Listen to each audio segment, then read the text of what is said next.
Hi and good morning. My name is Muhammad Arif bin Razmi and my number matric is F1074. So right now in this slide, I'm going to talk about the case number 3. So basically, I'm a partner in a small accounting firm with 3 partners. One of my main client is company A, which has been with my firm for 5 years. The company is quite successful, earning more than 50 million a year. So every year, my firm earn 50,000 ringgit in fees from company A's, 35,000 ringgit for audit work and 15,000 ringgit for tax service. In September, company A lost a lot of money when one of its customers went bankrupt. Because of this, the company had a cash flow problem. The director come to me and explain their situation.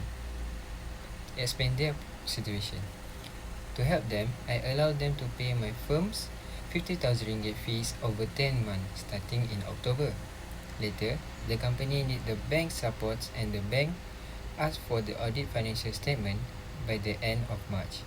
I promised to finish the audit on time, and the audit was planned by my audit senior and reviewed by my audit manager, who I trust, because I was busy. I didn't review the audit plan before they start the work, and I only checked and signed it later.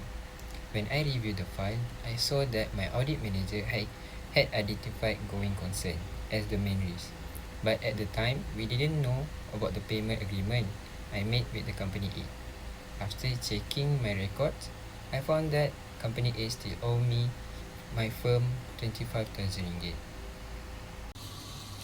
So now, I'm going to talk about the ethical problem based on the case number 3.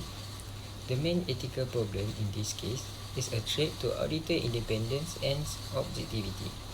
Company A still owes 25,000 ringgit from the previous year's audit.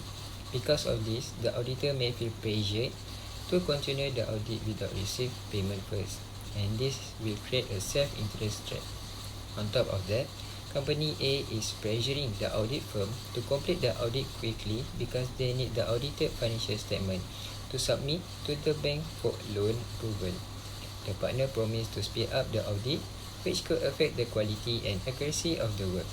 According to the MIA bylaws, Section 290, auditor must stay independent both in mind and appearance, and they must not let any personal or client influence after their judgment.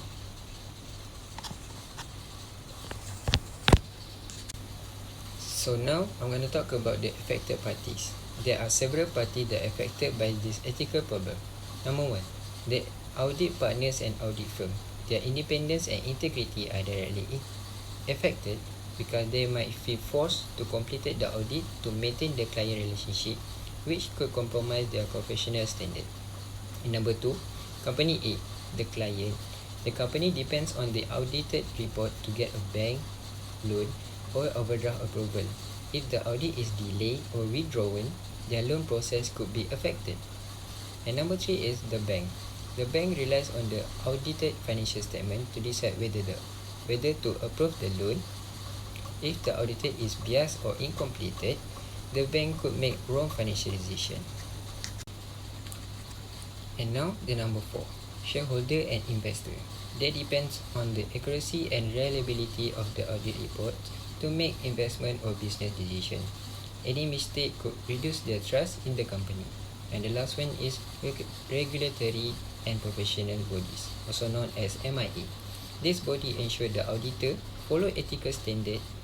If the firm ignore the law, it could damage the professional reputation and leads to disciplinary action.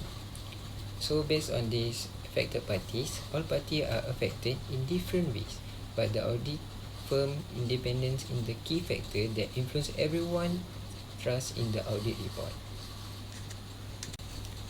Now I'm going to talk about the explore a possible solution.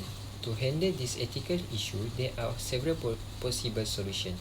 First, request a partial payment before continuing the audit, so this can reduce the self-interest rate and show the firm prioritize independence over money.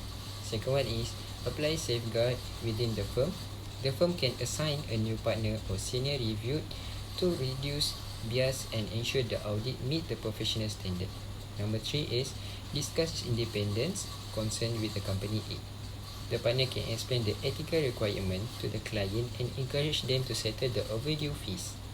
And number 4 is seek professional or regulatory advice.